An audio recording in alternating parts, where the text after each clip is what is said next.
Hello, everybody, and welcome back to another episode of VGC Reflections. It's been quite a while, but today I am joined with Marcus, and we are finally back. So much to talk about here in the competitive Pokemon VGC space. But before we get started, it's been a while since you all have seen us. And so, Marcus, how have you been doing, man? Yeah, great to be back here with you on the podcast. It's been a quite nice few first couple of months in this new year. I'm doing quite well. Just like you, I've also started a new job recently, and yeah, that's always exciting. And in case you're watching this on YouTube and you're wondering, that's not our new dog, but I'm currently dog sitting. Yeah, as Aaron has said, we hope we don't disturb the dog too much while we're recording. But yeah, life's good. How about you, man? It's been really busy. As you know, the viewers can probably tell, we haven't uploaded one of these in quite a long time. But I moved to a new city 2 months ago. I started a new job as well, and so I feel like only now am I finally getting a hang of everything. Work has actually been really great. I really like the work that I'm doing, and my boss is just so awesome, and all the people I've been working with are like truly incredible. And it's made moving to a new city actually a lot more digestible. I think for me, it's the first time I'm living in this city. I've spent most of my time either in like New York or California. So I was like worried. I'm like, oh, like, am I gonna make friends? Like, what if it's like really scary because I'm moving away from everyone? But it's been really good, but definitely a little bit chaotic. I think just getting used to work life again, and then also, yeah, my weekends have been busy mainly with like social stuff, and so I've had like not that much time for Pokemon, and I was like thinking about going to EUIC and Vancouver Regionals, but because everything was like so chaotic, I was like, okay, I think I'm gonna focus on my life outside of Pokemon right now. But things I feel like have finally stabilized a little bit, and so it's exciting to finally get back into all the Pokemon stuff, especially doing this with you, of course, as well. But yeah, it's been big life changes. I went from being in grad school the last few years to now just working, and I think balancing everything that's happening in life is just taking some time to getting used to. But Pokemon is such a big part of my life, and I miss it so much, and it feels good to like finally reincorporate it more. Yeah, and I mean, well, from what I know about the like workspace you're working in, like it's really one that is like really challenging and also time consuming. So I'm glad that we managed to get you in, and I'm sure the viewers and listeners appreciate your efforts to make this a little bit more frequent again. Well, let's see. But yeah, I think it's important to really like focus on getting like started well at a new job, because I feel like the first couple of weeks, like they can really have such a big impact on like the long term, like the people that you meet, like Exactly. the first impression that you're giving. So yeah, no, I mean, it's very understandable that you skipped out on a couple of events, and that you were focusing on other parts of life. But that is one of the beautiful things, in my opinion, about Pokemon, that you can always just like kind of yeah take your own pace and come back to it whenever you feel like it, right? I feel like you and I probably know that more than almost anyone since we've been playing for so long. I think we've definitely had eras where we were playing so frequently, maybe years where we actually took off the game as well. And I think to your point, the beautiful thing about VGC is it'll hopefully always be there. As long as it continues to exist, I think we'll be involved in some capacity. But it's cool that you can decide, hey, this might be a year that I put a lot of effort in. This might be a season where I kind of scale back a little bit. But yeah, I think it's one of the many things that makes it so fun. And we've been doing this for so long, but no plan on stopping, I think, anytime soon. Yeah, and with that, we're getting right into the topic that we've kind of planned for this episode. So instead of talking about like some of the recent events, because honestly, well, there's been like so many incredible things that have happened in our scene. But instead of trying to like cover all of them, we instead thought that we would try to be a little bit more like evergreen, I guess, and just talk like in general about what we think makes VGC and the space and community around it so special. So yeah, if you were expecting, I don't know, some like team report or like some in-depth analysis, then maybe that's not going to happen in this episode. But if you've always thought that VGC was a great game and you want some more reaffirmation, or I don't know, you just want to like listen to two dudes talk about the game they love, then this might be the episode for you. Let's get into it, man. There's so much. I don't even know where to start with this one. So I'm curious, kind of what's top of mind for you. But I think for me, there's a couple of things about VGC. The first thing is I think it is such a unique game in terms of complex strategy games. VGC scratches my itch, and I got into VGC because Marcus, I know you play chess as well.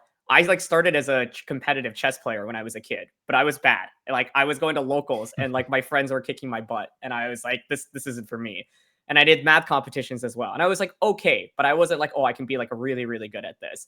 And then I found VGC and I was like, whoa, this is so cool. It has like elements of these games, but then like there's like the team building aspect of it as well as the battling aspect. And it's like rare, I think, to find competitive games that can combine like so many different elements. And like team building or pick team selection is like half the skill, I think. And then the other half of the skill is like executing that team, right? But it just like that in itself is really cool. And I was like, I can't play any other games. Like I play shooting games or like sports games with my friends, and my reaction time is so slow. But in Pokemon, like it's just a set amount of time that you get to have, and so the game fundamentally, I think, like operates very differently from most competitive games. And then I also think the community and the people and the friends we've made through it is also such a big element of it. But those are like the things that jump to my mind immediately. Yeah, when like now that I've started a new job, and I don't know if it's the same for you or how like known the fact is that you are not only really good at what you do for work, but also are like, yeah, I mean, a community figure here in our space. But like whenever it comes up in conversation, then the people ask me always like, oh, like I bet you must like play a lot if you're competing for like worlds and stuff, and you're like flying to like these tournaments. And then I'm always like trying to explain like, well, yeah, like actually in this game you don't need to have like a great reaction time, you don't need to have like a great muscle memory or any like particular skill that like physically, I guess. But instead, like, yeah, it's like a game where it's a lot about experience and about identifying some pattern maybe, or identifying like what are the options and then making like quick assessment of those. And yet you can go into different aspects of how to play the game, which comparing with like whenever I talk with some of my friends, like this always comes up at some point, is the fact that like whenever I play, I always need to like take the full time and like I need to think through my turns because I actually don't get to practice that much. So even if it's like a relatively like standard position, like maybe after turn one or turn two, like I need to really like think about what do I want to do, like where do I want to take this game, and I rarely have like these well established plans from my prep that I can just like execute. And then I'm watching like some of the streams, and then there's like these kids or like some other players who are just like so fast, and they just like you can see them, they want to like lock in the move, like they're still playing out the animations, and they're already like, okay, I know exactly what I want to do. And then if that happened to me, like I'm like, okay, wow, like what did just happen, like what do I even want to achieve here? So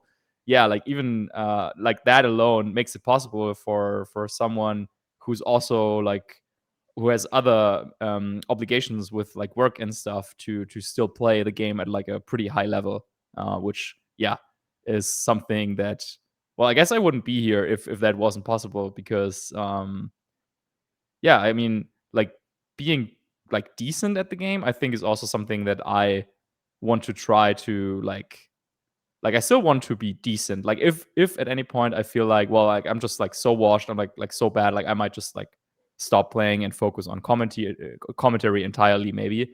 But as long as I can like get by with like certain effort put in, then like yeah, I'm happy to continue playing maybe indefinitely.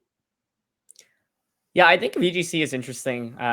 And coming back to the game is interesting. And as you know, we're players who have like used to play a lot and then have taken time off and then coming back into the game as well. And I think it's a lot of the skills you learn are definitely transferable throughout the years, but also it can be challenging sometimes because it feels like these days people maybe play more than ever and there's more people playing as well. And to your point, like people have rehearsed like their opening lines against like the most common teams like so well, right? And obviously the average skill level has risen as well. But I think to your point, maybe that's one of the reasons I keep coming back to playing as well, because it feels like no matter how good you are, there's always ways in like you can always feel like you maybe are still improving. And I think that's really fun in competitive VGC as well. And I think one of the things I've been trying to learn as I get older in my life, and you know, VGC is just a small subset of everything else that I want to do is how do I balance, to your point, like I have a limited amount of time to compete in tournaments. How do I allocate the time properly to like try to get the best possible finish I can? Because I know that I don't want to spend 20 plus hours, 30 plus hours preparing because I just either don't have that time anymore. Maybe I don't enjoy it as much anymore. But I think it's fun because it's like, it's a new problem to try to solve. And there's so much that I think you can learn from it. Like it's applicable to just like life as well, honestly. But I feel similar in that sense where it's like nowadays, I feel like if I'm playing at a tournament, I know I have like much less time on average to try to prepare for it, but I'd like to still do well. So then it's like, how do I use my time properly? And I think I'm still trying to figure out that answer even years down the road. Yeah, no, absolutely. I think, yeah, me too. Like, yeah, if you had like, let's say like 10 hours to prepare for a tournament, like how much of that time do you want to spend on like trying to find a team versus like perfecting a team versus like practicing? Like, yeah, it is tough. And then of course, sometimes I think the proportions are different depending on how much time you have. Like, I don't know if you would always want to spend like, I don't know, like X% of time on something, because I think with like, I don't know, practicing a certain matchup, like at some point, like you figured it out, and then there's Yeah. not like you cannot improve like that much more beyond that. So it's really like it's a really tricky problem, like how to spend your time well. But then maybe to structure this a little bit, I would say let's focus on aspects like in the game first, maybe, and then like pave our way out there towards like anything like outside the game, like practice related, and then to the community as a whole. Because yeah, like the first thing you mentioned, I think, is that VGC is a really unique game, and to this day, I'm like still looking like, is there anything remotely similar? I mean, I haven't found it, and I'm honestly shocked that it doesn't exist, even like so many years later. Maybe we're getting popular enough nowadays that like some game devs like will take some notes. But like if anyone who's listening to this, if you know a game that has like some of these elements, which is the like, and we could also talk about each and every one of those for a while, I'm sure. But like, okay, so we have the team building aspect, right? So you have to prepare. It's not like in chess where maybe you have to set up the pieces, but like back when I played, like usually the pieces would already be set up, so you didn't even need to do anything, right? Like you just sit down and you start moving. And then what is also true in chess and in a lot of other video games that have this like concept of like, okay, you have like a certain amount of time that you get to like think through your options, and then you execute a move. Usually that happens like one after another. So like it's your turn, it's your time, you think about it, you make a move. Like for example, in like Hearthstone or any other card game that is also turn based. But is there a game where you have like the preparation aspect and where you're moving at the same time? Like just those two factors alone are like so interesting and make for such unique gameplay that I haven't really come across in any other game.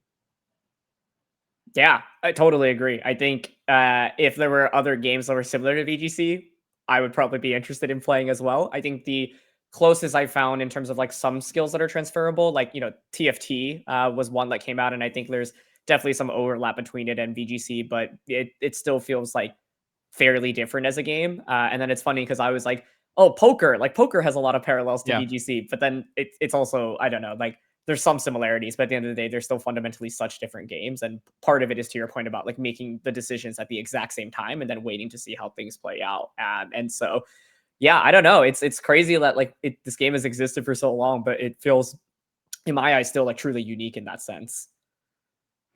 Yeah, and I think like maybe the reason that it hasn't been copied, or that like there's nothing that comes to mind, is also like I think competitive Pokemon, to my understanding, is like a little bit of a like byproduct in a way. Like the games themselves, like they're selling like 20 million copies of each of the main games, right?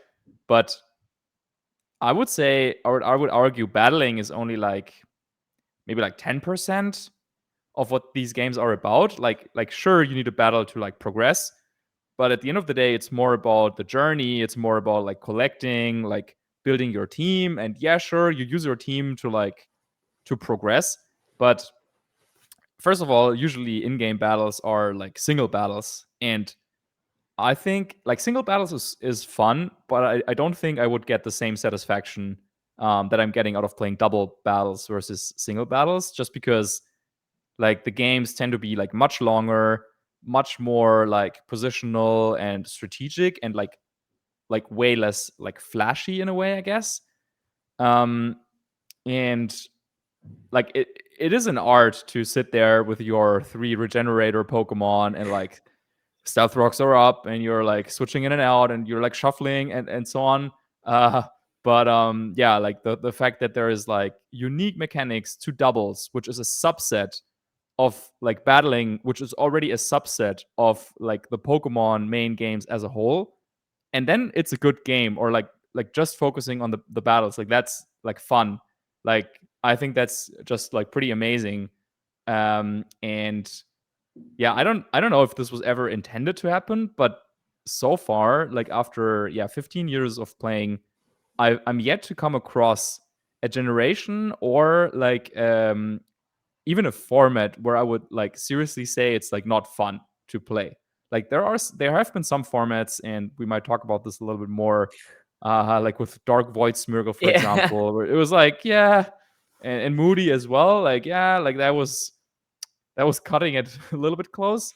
But even though there's no balance patches, right? Like usually at least. So you're just like given all these tools, and then it's just like, okay, like you gotta figure this out. Like we're gone. Like the devs are gone. And then somehow miraculously it still like kind of works every time. Like that's kind of crazy to me, and I think also like luck or randomness has played quite a big part in how the game came to be. Or maybe there's like some genius who can just understand everything and is like, okay, like like this format's fine, like let's go with it. Yeah, it's really interesting because I think it's like people, and even myself, I've definitely felt frustrated with formats, but I think it's like if you want to truly be exceptional, you have to be like, okay, well, here are the constraints I'm given. Here's the problem I'm given. Now, how do I solve for the problem? And so 2016 is a really good example, actually, because of course, for people that may have not played VGC back then, you were allowed to use two really powerful Pokemon. So the Primals, Mega Rayquaza, for example, Xerneas. So most teams revolve around some of these. But then you had Smeargle, which got access to Dark Void back in the day. It could run Focus Sash, you could run Choice Scarf. At Dark Void, inherently, it's just such a crazy high variance move because it can miss so frequently. It can put your opponent's Pokemon asleep. They can wake up, pretty quickly after, or they can get max turns of sleep. And so it was a nightmare format to play in. But I think it was interesting because obviously, Marcus, you had tremendous success in that format, getting third at Worlds. And I remember also winning a regionals in that format. And that team had Crafty Shield Smeargle, and it was like Crafty Shield Smeargle designed just to beat opposing Dark Void Smeargle, to stop those Dark Voids. And so it's, I think, fun because you can solve these problems often in the team building process. But I also think competitive VGC can feel so frustrating because it's like sometimes it feels like there's too many problems to solve. Like I think the current regulation, Reg G, is a good example where people are like, oh wow, there's like 8 different restricteds that can win a tournament. How am I in the world am I supposed to like build a team that like beats all of these, right? And the answer is often like you can't. So you have to figure out how to like maximize your odds, right? Like what are the restricteds that you think you'll run into more frequently that you'll want to take that bet against? And what are the ones that you're willing to have like a more negative matchup in? But yeah, I think like team building in itself in VGC or selecting the right team, I think those are, two different things. And if you're a top player, you don't necessarily have to be the best team builder. If you're just very skilled at seeing what the best teams are, I think that is a key skill in itself. But I think that's one of the things that also makes this game so interesting because before you even sit down to play in a tournament, there's a lot of work that's already been done. And this work can distinguish you from all the other players in the field pretty substantially. Yeah, and I think Pokemon has this like interesting way to be balanced where like yes, you have like 6 Pokemon that you need to choose out of like typically you have like hundreds of different options. Maybe like usually I would argue there's maybe like 100 Pokemon per format that are like somewhat viable. Like sure, like there are formats that have like more centralization than others, but typically like even there are some sleeper picks that you might not think about at first, but that can then just like come up and they just happen to counter like a certain combination or maybe even just a singular Pokemon in a way that makes them like worth using. And so you always have this, like, it always goes in like waves where there's like some Pokemon that are like super strong, but then the players will go into the lab, will go into the builder, and just try to figure out, okay, like, I don't know, I need to figure out how to beat Dark Void Smeargle. And then, like, okay, what are the options? And then they would come across crazy moves like Crafty Shield, or combinations like a Bronzong with Chesto Berry and Safeguard. Or did we have Lumberry? I don't even remember, but like, yeah, one that wakes you up and then can set Safeguard, and like, yeah, so, and or a Mega Gengar that is faster and has Taunt and just traps in the Smeargle. So yeah, there's a lot of different options usually to try and counter something. And also, I think that is something that is way different in single battles, where, like, if you're familiar with Smogon and how they're tiering Pokemon, there's always like a huge debate about, okay, like, is this Pokemon ban worthy? And in VGC, I'm very happy actually, and I think it also makes the game like way more wholesome in a way, where like there is not that discussion about like, oh yeah, like this Pokemon should be banned. And I know we talked about like Sneasler and Urshifu in the past, and like yes, people might maybe complain about them because they are like super strong, and also it can be frustrating to go up against either of them in their like unique way of how they influence the game. But we very rarely have like discussions about like, oh yeah, like this Pokemon like has to be banned because like everyone uses it and there's like no way to counter it. Like, I feel like with Pokemon, there's always like some way, right? Like, if everyone's using Urshifu, well, maybe you need to go with like Rocky Helmet, and you need to go with like some more grass types. Maybe like you have Rillaboom and a Moose on the same team. Like, people will be smart and they will figure out ways to counter even the most like powerful Pokemon. And yeah, like, that's always like fun. Like, for example, another example from 2016. Yeah, we had a lot of like really strong Pokemon in that format, but like Xerneas was also very frequently paired with Smeargle. And then people started running Red Card, which is an item that, yeah, if you haven't played that format, then maybe you don't even know what it does. But basically, like, it's like Roar, I guess, but as an item. So if you attack into the Pokemon with Red Card, then you would be dragged out. And with how Geomancy worked, that it's a one-time boost kind of with a power herb, like that in itself was like a great counter to what seemed to be like a super overpowered Pokemon. And Red Card even works when you're asleep, so even the Smeargle like can't redirect it or whatever. So like, yeah, it's just like unique things like that I think like somehow balance the game, even if it might feel like, yeah, crazy that it works out like that.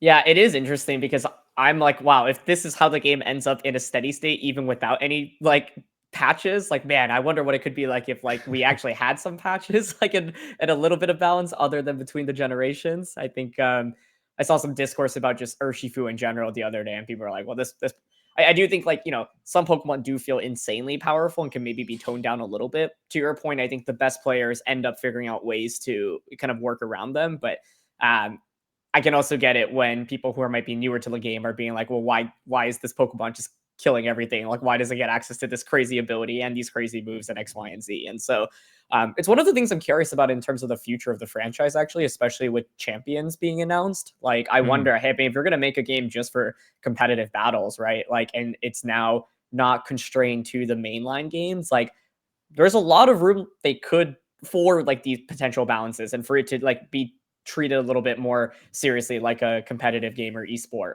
rather than having to wait 3 to 4 years for a new gen to come out to change things. And so I do think it's interesting, and I think people's perceptions of it are actually probably pretty different depending on like what level of involvement you have in VGC, how long you played. Because I think from the outside, a lot of people are like, well, it's the same 10 Pokemon every time. Everyone has Incineroar. Like, how is this any fun to play? But like, to your point, there's actually a lot more depth to it that might not be immediately noticed if you're not like actually kind of deeper into the scene.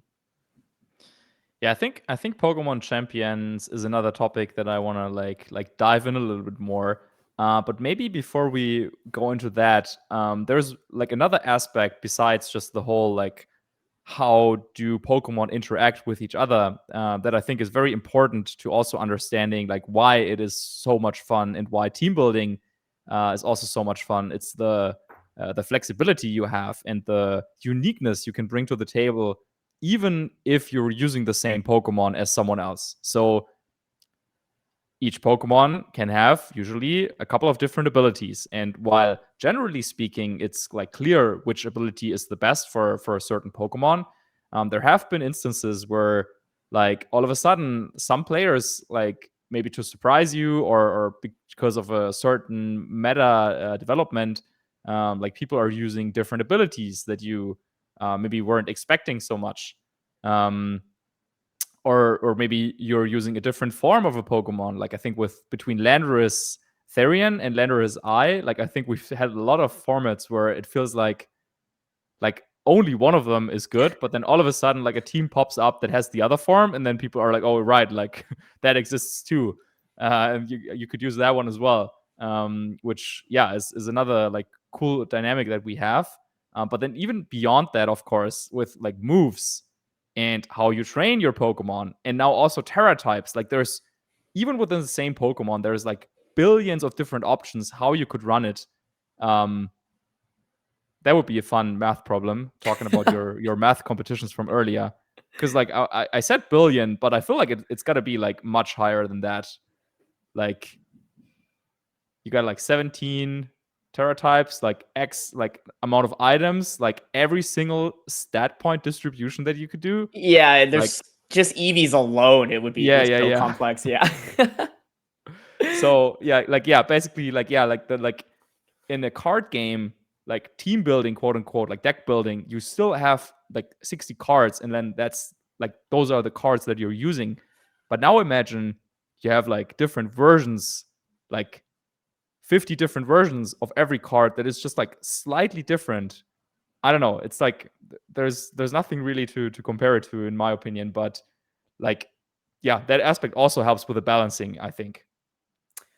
Yeah, I think it's interesting. I'm thinking about this from like maybe a different perspective of like someone who might be newer to the game and like is just like jumping into the game and might be like, oh, like these teams feel like super broken. It feels like I have to use some of these things to win. And so I think it's interesting because if you're a really good team builder, like it's a really fun problem to solve, right? And I look at actually some of the Reg G tournaments that we have recently, Wolfe winning EUIC as well as Lunala winning Vancouver. And I think these are really good examples of interesting solutions to existing problems, right? Where it's like Life Orb Koraidon, like with close combat, that just wasn't a set people were using. Or Power Herb Lunala with Indeedee, also not something that people were using, right? And so it feels really satisfying when you kind of find these things that actually work, that like it feels like no one else in the world maybe has discovered. The problem with that is that it's very hard to find these things, right? Like Yes. part of what makes people an exceptional team builder is identifying these sets that not just are undiscovered, but actually work. Because for every one undiscovered set that works, there's 100 undiscovered sets that probably don't actually do that well into the metagame, right? And I do think like that's one thing that really stands out about top players is either their ability to build these sets from scratch or see, hey, wow, like I ran into this on ladder, or like I see this team and like, why is no one else using this? And then they start thinking a little bit about it and be like, wait, hold on, this actually is really good into a lot of the Pokemon that exists. But because it's like that's such a small subset of people that play, like can like actually build these or identify these things, it might feel different from the outside view where you're like, oh, like I have to use one of these like regular things in order to win, and none of the ideas I try out are actually like landing or sticking. And then it's interesting, like where it can also sometimes feel like a frustrating cycle and problem. And so yeah, I think there's like many different perspectives here, and there's no like one right way to approach it. And I feel like I've been on both sides of it, where it's like when I have been to tournaments where I'm like, wow, this team really has it all and I do well with it. It like is the most validating thing. But on the converse, it feels bad when you've like tried everything. You've thrown so many different darts and then like nothing is sticking, and you're just like, this game is impossible. Like I don't get it. But I think that's also what makes VGC so interesting, because it's like it changes from format to format. It changes from tournament to tournament as well. And like even if you're a world champion in one format, that doesn't necessarily just mean you'll be guaranteed exceptional at the next format.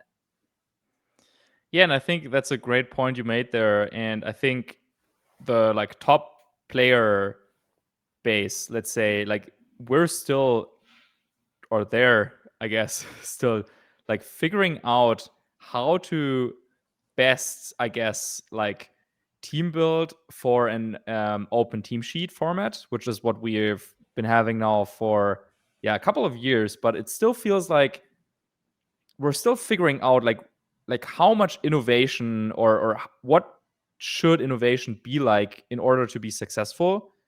Because back when we were playing closed team sheet formats, like in the online tournaments, in the GCs, we're still doing that.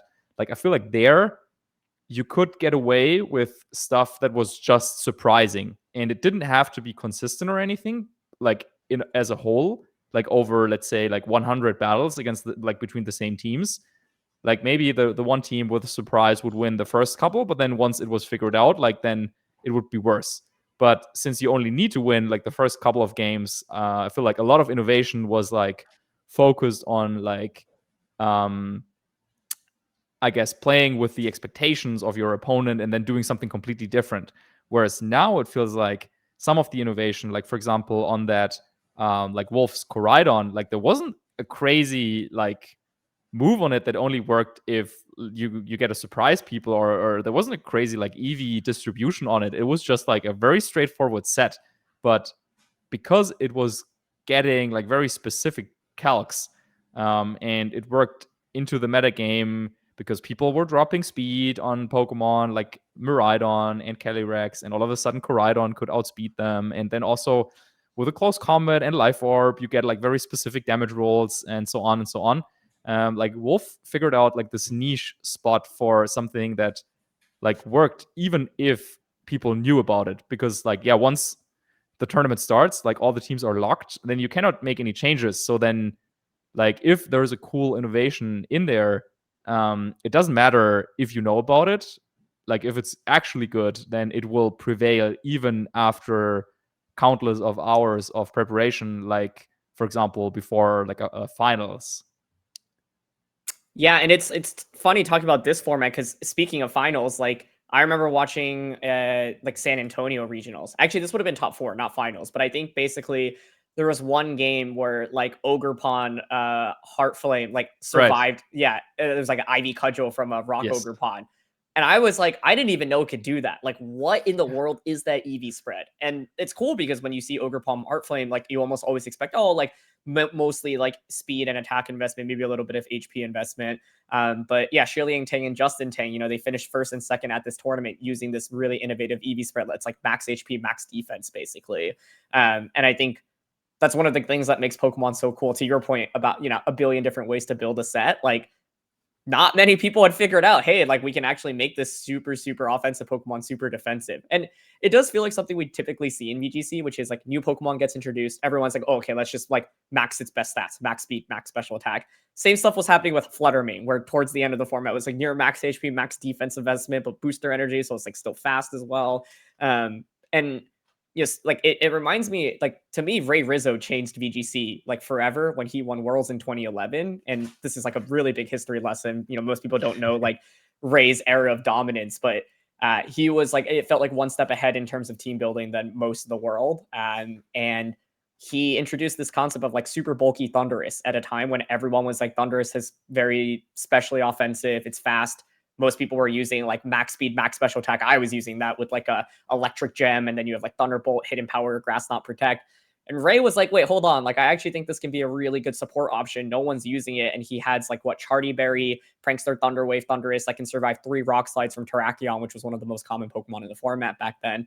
And I think it really made a lot of people, including myself, suddenly take a step back in team building and be like, whoa, like you can do so many things, even with things that are common, and you can find unconventional ways to build them. And so I think we've seen that a lot actually in Reg G. And I think part of the reasons why you're seeing some of these, like if just looking at the most recent Reg G majors that have been won, they have had some innovation, right? It's not just like the bog standard stuff that you would have practiced against a lot winning the entire event. That is to say a lot of these standard teams are still doing really well. Like Arubega Miraidon, you know, this is kind of a tangent now, but it's like I can't remember the last time a team has seen this level of success across like so many different tournaments, and I think that's really cool as well. But point is, yeah, I think like there's so much complexity in team building. Even just one set, one EV spread, that can literally make or break, like, you know, getting eliminated from a tournament versus winning it. Yeah, it's really funny that you mentioned the Thunderous from 2011, because yeah, I think that's also like one of my favorite like sets ever, I guess. And just to expand a little bit, just like for a little bit of perspective. So the metagame at the time before Worlds was, okay, like you have Thunderous with Electric Gem, max speed, max special attack. Your opponent has a Thunderous, max speed, max special attack. Okay, so it's a speed tie, right? But even if you win the speed tie, the roll for this Thunderbolt to KO is a 50-50. So a lot of different things could happen. Like you could win the speed tie but not KO them, and then they could KO you, or you could like lose the speed tie and like they just outspeed and KO you or whatever. And Ray was just like, nah, like I'm not playing like any of these games. Like I'm going like completely different route, like no speed, just barely KO Tornadus with Thunderbolt. That's all the damage that I need. Whereas like the most innovation I think that I was doing was like you could take like 60 EVs from special attack. And it's crazy that I remember this, but you can take 60 EVs from special attack into special defense and use 196 special attack and 60 special defense on the Thunderous, still with max speed. And that way you would always live the Thunderbolt with Electric Gem. But because you dropped your special attack, you would also no longer KO them. So it's like, I don't know if that's an improvement, but yeah, I guess now like neither goes down the first turn, and you have to play a speed tie on the second turn. So yeah, it's just like really wild how like people looked at the game. And also I think when Ray like did win at the time, there were a few, like I remember some reactions of like some players when he was still like playing the first day, and we like learned about this team, and they were like, nah, like that's not how you run a Thunderous. Like Thunderous got to go offensive. So yeah, it's really like crazy how much we have developed, and also how much our understanding of the game has developed since then. And yeah, like stuff like the max defense over upon Hearthflame is coming out, and I wonder, like I always wonder, like what would happen if we were like just like stuck on one format for like a long time, right? Like even 2011, like this came as a surprise. Like the Thunderous came as a surprise to everyone, and this was after we've played the format for a whole year. So this was Worlds, like this was Worlds, the final tournament of the format, and until then, no one else had come up with this. And he had a couple of other like innovative sets as well, like some Pokemon like Gothitelle that no one was using, and some other cool stuff like the Citrus Berry, Conkeldurr with a lot of special defense investments. So like a lot of new sets, and no one has thought about them. So I wonder, like, okay, like what if, and we're kind of seeing this with Rec G right now, where I guess after Worlds, people were like, oh yeah, like the format is kind of solved, like we know how this works, right? And now we have like Life Orb Koraidon and the Lunala and max defense like Ogerpon winning events. And I think that's just like a testament to how even in a format that a lot of people don't like as much, like there's still like so much cool things going on, and so many cool teams and cool like stories that are written. Totally agree. And honestly, I sometimes think of like if you're feeling frustrated with the format, it might come down to the team that you're using. And I think part of, I'm sure, what's led to a lot of the most recent successes for these players. I know, like Wolfe in particular, right? Like he had been working on this idea for months, and he'd been thinking about it. And like playing a strategy that is unique and that like people don't have answers for, or like is just kind of undiscovered, I think is really fun, because you're like, wow, I like found this idea. People don't really know what to do against it either. It's like the best combination possible, right? And I think on the converse, if you're using Arubega Miraidon, for example, this team can still be very good. Like it is still dominating across all these different events. But the odds are, if you sit down, whoever you're playing against has probably faced it on ladder at least 4 or 5 times, right? And so maybe you came up with some innovation with EV spreads or Terra types or items or moves, but for the most part, they'll know like how your team works. And so even for me, I think one of my takeaways, I played just one event this season. It was Toronto Regionals, and I like rolled up with like the very standard Dragonite, Ursaluna, Golden Ghost stuff. And like, it was like the team itself was fine, but I was like, I don't think I'm even having that much fun even when I am winning. And it's just a lot more fun, I think, if you're able to, at least for me as a player, like I think I always really liked finding stuff that might be a little bit more niche, but I think is really underpowered or underrated relative to like people's perception of it. And so sometimes I recommend people to like maybe change teams or just try something new, because yeah, especially if you're using stuff that people have seen before, there's nothing inherently wrong with that, but it just means you have to be truly exceptional at piloting it in order to actually get an edge against people. If you're trying to like win at a high level. But of course, your goal is to just like have fun and play games and learn VGC, then I think I'd recommend actually using a lot of these like established teams and compositions. But Yeah, I don't know. If we played Reg G for another 6 months, like I wouldn't be shocked if you told me like Eternatus won the World Championships or something. Like maybe that Dude, might be a it's stretch, not even but that bad. yeah, exactly. Yeah. Like I was like, if Lunala is winning like all these months into the format, like what else has not been unlocked, right? And I think even in VGC formats where we played the format for the entire year, something like does well at Worlds, and then people realize this isn't even the final form. Like there's new things that beats like the Worlds winning team, for example. And so I think it's like, to me, I can't think of a format where it felt like a team had like truly solved the metagame to the point where like even after this team was established, people still couldn't beat the team. And that's what I Yeah. think the thing is, it's like, to your point, it's there's always ways to counter individual Pokemon and strategies and teams. And so it's like, even when something does well, people start thinking about that. Okay, now I have this part of the puzzle in the team building problem. So I have to incorporate that now that I have this information. Yeah. And I'm thinking about it like, or just thinking about it now, like, because we wanted to focus a little bit on the game itself. Like, there's so many more like unique mechanics that I think make VGC fun and enjoyable. And like, if we like went in depth with all of them, this might be like we were talking about. Okay, maybe this is going to be like a little bit of a shorter episode, but this might actually go on for a couple of hours because okay, uh, just a few of them. Okay, like so I already talked about the fact that okay, team building, you have 6 Pokemon and you choose 4 to the battle. Like I think like that's like That so alone. cool. Yeah. Like that alone is so cool, and there's so much that you could talk about that where you can like dedicate certain slots for like certain matchups and stuff, and you also need to consider how are all my Pokemon like interacting with everyone else on the team. And then there are some teams that just say, okay, like I'm gonna bring like those 4 or those 4, and they like have like 2 overlap, and like that's it, like either this or that. And then there's other teams where you can like lead every Pokemon with everything and like bring it in the back and like just play like super flexible. And yeah, it's like totally different styles that you can use just because of that. And that's just like one more example of something that like miraculously works out to be like super great from, or that contributes to really great gameplay. And then also the fact that we have 2 Pokemon on the field and 2 in the back, and how that interacts, like switching, like you get to reposition at the cost of not moving that turn. And it's just like the perfect like sweet spot between like sometimes we see switches and sometimes we see attacks. I feel like in singles, it's like a lot of switching. Like we don't have that. Like there are some formats where it feels like attacking is like you really need to attack, or like some teams operate like that where like your Zamazenta team, like you don't want to switch out Zamazenta, so you just like attack. But then at the same time, there's other teams and like that have like Incineroar, Rillaboom, and they like switch out all the time, also using pivoting moves like Parting Shot and U-turn.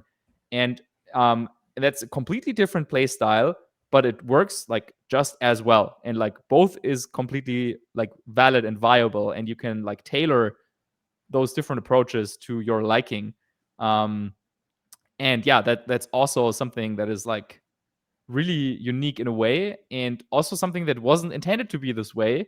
If we're looking back at Generation 3, where double battles were first introduced, and this is even before my time. I don't know, did you play Generation 3 doubles? Nope, No. I did not. So how it worked was if you KO something, or if a Pokemon was KO'd, immediately you had to switch in another Pokemon, even if like some attacks were still like not launched, and then you could like take 4 KOs in one turn basically. So yeah, like that did not make for very fun gameplay, I would imagine.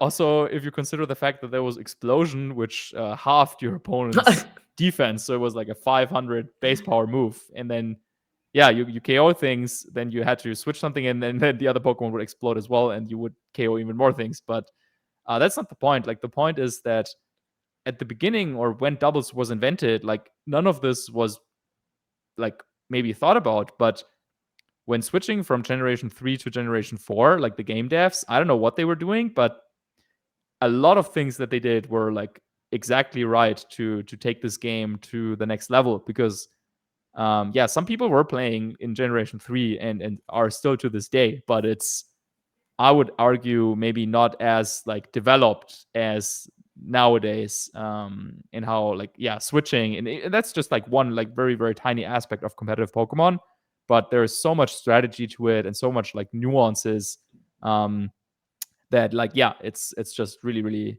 cool and makes VGC fun and unique, and that's what we've been preaching in this episode so far. Yeah, it's funny hearing you talk about like the team preview aspect because it also lends itself to like the styles of teams, like balanced teams versus hyper offense teams versus hard trick room teams. You know, speaking of hard trick room, that just almost won a regionals as well, right? And hard trick room is also an archetype where I think people always are like, oh my gosh, like I'm just gonna plan on dodging it because it's like, you know, I don't think that many people will run it. But then here it comes to a regionals and almost wins the entire thing, right? And Yep. so yeah, I think there's so much expression in the game even before you like you sit down and start playing. And I don't know, for me, I think like I like coming back to the game because I always like it's a game where I feel like it's so every time I lose, like most of the time, it's like yeah, I shouldn't say every time, but almost every time I can feel like I can point to exactly what went wrong. Like this turn, I made the wrong play. This turn, I, you know, basically went for a low probability move and it didn't work out. Or I don't feel like I had the tools to win this, which means my team is the problem, right? Um, Sometimes it can be play issues, sometimes it can be team issues, but to me, it's like it's cool when you can like, and I think that's a skill that people do have to learn when they play the game, but being able to go over your wins and your losses, being able to identify like the key moments and like why you think you're winning or why you think you're losing, to me is enjoyable as well because it's like part of the process. But yeah, it's truly a unique game, and I'm like okay with champions. I feel like things can be elevated to the next level if like we once again like reach the steady state without much balancing or patching. Like imagine what it can do Yep. if there was like a lot more effort actually put into it as well. But I think our overall summary here is that it is like truly a unique game and it feels like there's like nothing else really like it. Yeah, and I mean, it's not like there is no balancing happening, but as you said before, like it happens like a couple of years until the next generation is out. But now, just to your point, like what could happen with champions is that they could be like, okay, like now that we're having these different mechanics in the same game, which also is not something that was ever intended, right? Like, but it might just work out to be enjoyable. Like if you can both like have mega evolutions and terrestrialization and maybe Z moves and who knows what else. But I have no doubt in my mind that it's going to be a fun experience and that it will be like fun to play. And um, I remember like back in the day, like whenever a new main game released, I was always like a little bit worried about like, oh, what's going to happen to VGC? Like, what are they going to do? Like, is it going to be like a huge shakeup? Will the game be completely different? Will it be maybe more luck based? Like I don't know, because I always felt like it was in such a like nice sweet spot between like there were some elements of luck, like enough to like sometimes if you're trying hard enough, like sometimes you might get a win because you're just like lucky, but not to the point where the game was entirely dependent on luck. And it was a skill, as you say. It's like about managing these elements of the game. But with every new generation, I feel like they just came up with like new cool things and like more fun mechanics. And I don't know if I would say that like every format was better than the previous one or that every generation was better than the previous one. But I really wonder. And I'm not worried at all about champions or about the next generation. Like I think it's gonna be great because like they've done so much right up until this point, and it will be really cool to see what happens if you mix in together all these different mechanics that we've now learned to love, or in Or some not love. cases not love. But what's gonna happen? If all of that will be available in the same game, because that's another unique thing they've never tried. But hey, like let's see what's gonna happen with that. Well, I think we talked a lot about the game itself, but you know, I'm curious for you, Marcus. What else in VGC kind of keeps you going? Why do you love the game and you know this community so much in particular? Like the community is definitely like one or maybe the biggest element of things that I was thinking about like outside of the game. I think the one thing that I just wanted to touch on before is like the practice thing we talked about earlier, Mm. like which I guess is like a little bit in the middle between being like in and out of the game. But like the fact that you can like just like think and analyze, like think you can think about the game and come up with new ways, and you don't have to actually like try them out. like that's one way that you can like I used to do this all the time when I was like commuting on the train or something. I was like thinking about like, okay, like what could beat this combination, and then by the time I got home, like I had a new idea like generated, even though I didn't have like my game with me or whatever. Like I wasn't playing the game, but I was just thinking about it. But because the game's rules are so established and so like set, I guess, and or if you engage with it a lot, then you would remember all those different unique Pokemon and what they could do, and you would have like experience from how things were used in the past, and so on and so on. So it makes for a really fun just mental challenge, I guess, to just think about, okay, like it's this like situation in a battle, or like what if my opponent has like this team, like what could I do to beat it, and what do I need to change on my current team to maybe have a better chance, and so on and so on. So like yeah, that I think is also similarly to chess, where you can also just like play in your head. I'm not sure if you can play like Fortnite or League of Legends in your head. Like I don't know if that would work. um Yeah, or it's even interesting some. because I Yeah, think in VGC it's like you can assume you're making the right move, but in League it's like there's just so many different combos, and there's also like because it's like a team based game, like there's so much going on. It's like I can imagine what maybe I'll try to click in this fight, but like the execution of it's completely different. yeah. Whereas like execution in VGC, I mean it's still difficult, but you have 45 seconds. You just have to click 2 moves right per It's turn. difficult So enough for me yeah, sometimes. and then I think you can always also envision like what is my opponent's like optimal play, like what do I think they'll do, and then so it's actually easy to map out like a couple of turns of play. Whereas in Fortnite or in League or other games, there's just like it's too variable. There's too much going on. Yeah. So then maybe actually that means that in VGC you don't actually have to play as much as in other games, because part of the work and practice can also be done like there's been countless times where I just like sat down with a piece of paper and I'm just like writing things down, or like just like writing down some thoughts. And I think that it might be natural to us, as I don't know if you do the same thing, but like other games don't have that aspect either. So it's another like unique thing that happens outside of the game, but is because the game is the way it is. Like that just happens to work out, that you can, like as you say, map out turns like that, and have that be a satisfying experience. 100%. Yeah, I think one of the things I was also thinking about is like how much time do you need to put in order to win a tournament or top cut a tournament? We're kind of touching about this in the beginning of the episode. I don't know what the answer is yet, but I think it was a point that one of our friends Billa had actually like because someone tweeted about it, then they were like, "Oh, what do you guys think?" And it's interesting because like I think Pokemon's one of those games where it's like the ramp up is really important, right? So if like you're starting from nothing, those first 10 to 20 hours you might put in with the team are essential because you're literally learning the basics. Like what are the common lead combos? What are the right ways to play with the team?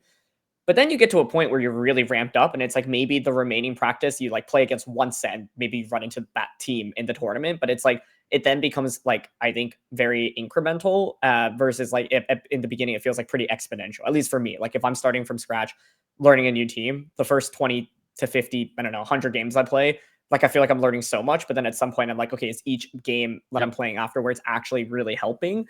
The answer ranges from person to person, obviously, but it's something that I was thinking about where that's how I felt about Worlds this year, where I was like, look, I didn't like do as well as I would have liked, but I actually don't think that was on the prep thing. Like, I think that I'm happy with the team and I'm happy with how I played for the most part as well. At some point, you are as prepared as you can be for a tournament, and it's about how you perform on tournament day. Do you get the right matchups? Do you play well? Are you like mentally in a good space, and are you able to like actually focus? Like, I think there's all of us can point to times where we like played in a tournament where like something just was off today. Like, I don't know, I felt a little bit off. Maybe you didn't sleep well, and also, I think when I was younger, I never thought about these external factors. I was like, I'm going to sleep 3 hours and it'll be fine. I won't eat lunch and it'll be fine. Now, as I get older, I'm like, oh, wow, like these things actually really do affect your body and your performance. And just like professional athletes, like there's ways to obviously try to like optimize for it as well. But yeah, those are just some random things that I had thought about. And it kind of goes back to the idea of practice. And I don't think there's one right answer for anyone. It's about how you can make it work given your constraints. But yeah, I still don't know the answer to how much time do you need to put in to like win a regionals or win an internets or win worlds. Yeah, that's a cool thing to think about. I mean, I guess my answer would be like put in as much time as you like and as much as it is fun. Of course, that's not like that might not be the answer that helps you win the tournament, but it might be the answer that like helps you to enjoy playing even if you're not winning the tournament, which is what I'm going for these days, I guess, for the most part. But yeah, then we were touching on it earlier, but the community, of course, is, I think, probably the, like, there's like this game show where it's like, okay, like what's the top 5 answers that these Yeah. people have to this question. So if you ask like, okay, what's the like top thing that you like about like Pokemon, and you ask this to like 100 VGC players, like I think the number one answer is going to be like, oh yeah, like the community, the friends, and so on.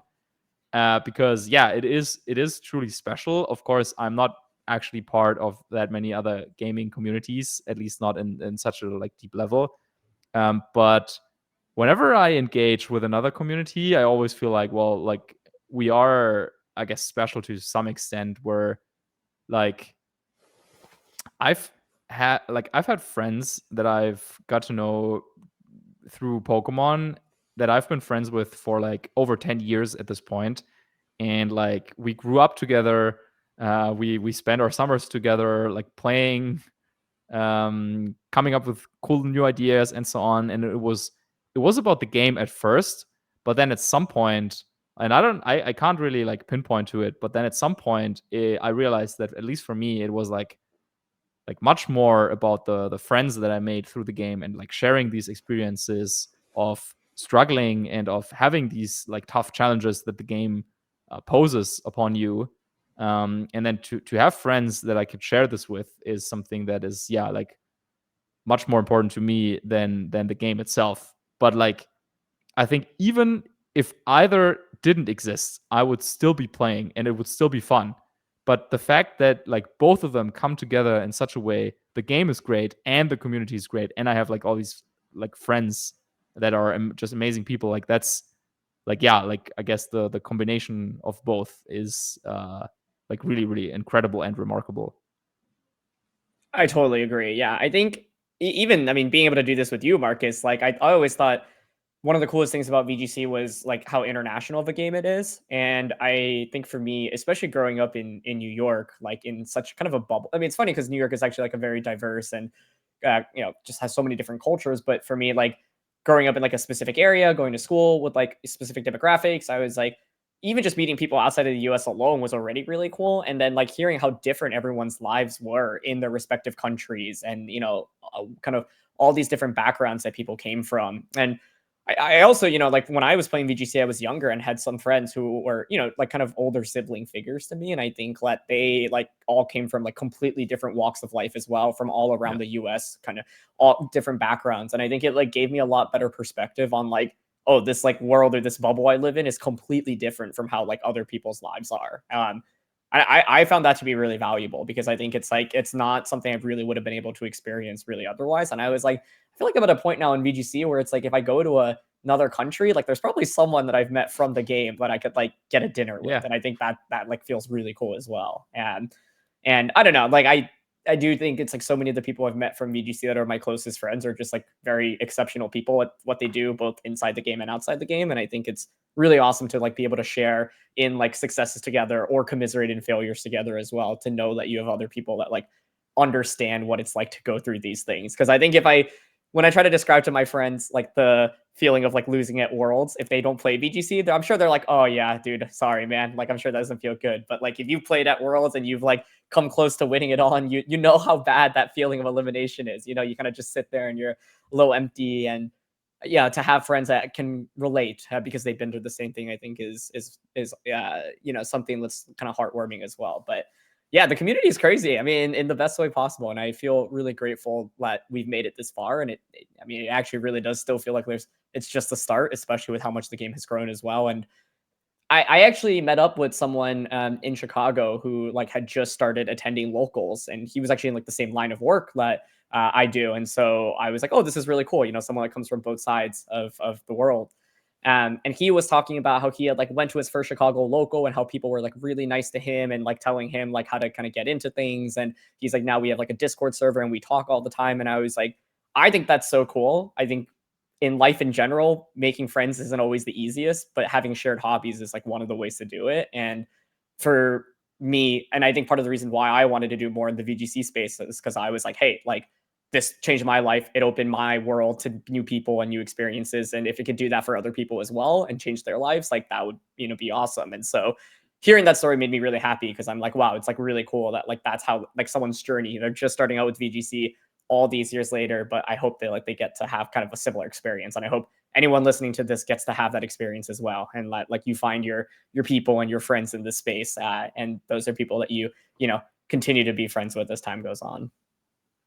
Yeah, and maybe some of you, and I hope most of you, while you're hearing this, you're thinking about like a couple of friends that you have that you're playing the game with that are like in your Discord servers and so on. So yeah, like it's awesome how all of us, or most of us, I would say, have these like ecosystem within the game and this like community within the community, because maybe something that also like most people cannot even fathom is the fact that when we started playing, like there was one community and this included everyone. So like all like I don't know, like 50 people who were playing, like who were taking VGC seriously to some extent, like there was just like one group and that was it. And now like we're at a point where like there's so many, like I talked to Dr. Aaron Trailer a couple days ago about, I think it's called the USPA, which is like a fan made tournament where they're making like teams of all the different states in the US. And then like to have, like back in the day we were like, okay, like, oh yeah, like we can barely get together like a team USA versus like a team Europe kind of thing. But now it's like grown so much that you can have like team Connecticut against like team Massachusetts, and these people are also like close in proximity at this point. Whereas yeah, like when we started, we made friends, or the people we met like were coming, usually coming from quite far away. Like most of my friends, even from Germany, that I got through the game, like they were living like a couple of hours away, and we actually wouldn't like see each other that much, like outside of tournaments in the beginning. But yeah, like nowadays you can like find someone who's maybe like living in the same city, has the same job, and is also playing competitive Pokemon. And that, yeah, like that's just crazy how the numbers scale up in that regard. Yeah, it's truly incredible, and I feel like it's hard to wrap my head around, honestly, the last few years in particular. I think just like it feels like things have like grown so significantly. Whether it be in terms of tournament size or in terms of viewership for content, or just like, yeah, how many people are interested in it. And I think we've talked about this in previous episodes before, but I always remember like the third year of a generation, normally it'd be like dead. It's like, oh, maybe 60 people go to a regionals. And now it's like EUIC, like record number of entrants, and like way more people that wanted to enter than was actually able to attend. And like, In an old format that we've already exactly. played, that people don't particularly like. Yeah. And then so I'm just like, what is it going to look like with Champions when it's available on mobile as well? And there's going to be even like, smaller barrier to entry. I mean, it's crazy to think about, because at one point, like Marcus said, there were only, a couple hundred people max in the world, maybe, who really knew about VGC and like took it very seriously. And now that number has grown, so exponentially. And so it's hard to fathom, but it's cool because I'm like, it's something that's been so near and dear to our hearts, is like still has so much room and so much, like, it's hard to envision like what the end state will be. So we're kind of just like, okay, well, let's take it one step at a time and see where things go. But yeah, I agree. Like the game fundamentally, some formats maybe more enjoyable than others, but fundamentally it's still just enjoyable. And I think it scratches like a competitive itch that I don't really get anywhere else. And part of this is actually like, one last thing I wanted to say on this is kind of the time that you need to put in order to be like very good. I think if I wanted to be very good at chess or poker, no matter how much time I put in, it'd be very hard to envision myself even being close to like, top in the world. Top, even top like 1,000, right? Let alone like top 100. In VGC, I think it's like you see players who like they go to their first tournament. I mean, I think of like Justin Tang, Shiliang Tang, for example. Like these guys started basically in this generation / like end of Sword and Shield, and they are like two of the best players in North America and in the world, right? And they have obviously put in a lot of time into it, but I think it's so cool that it's like people can join the scene this late on and suddenly become like a top contender in the space.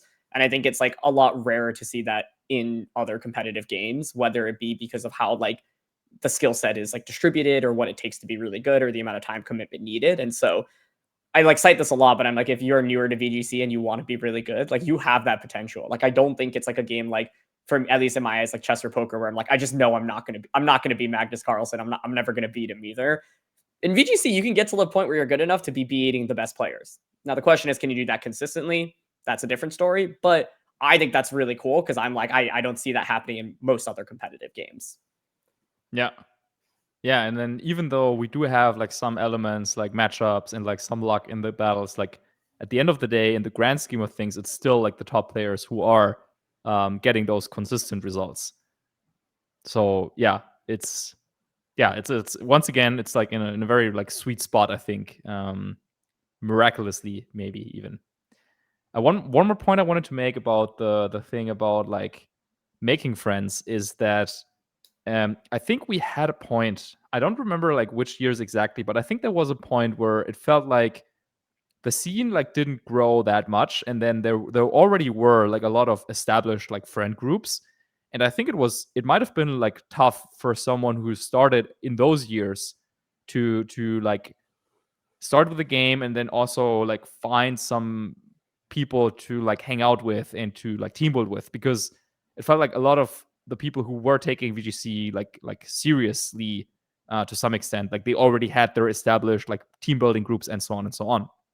But now it feels like with so many new people starting out, like I mean, I'm not in this position, but like I feel like it must be like much easier to find someone who's also just starting out and who's maybe also looking for like someone to like travel to events with or to like team build with, to practice with and so on. So just in that regard, like besides everything that we talked about that makes the game itself good, I think the fact that the community is mostly filled with like really really nice people that try to like respect other human beings, and yeah, like I think that is just a great starting point if you're looking for like social context as well, I would say.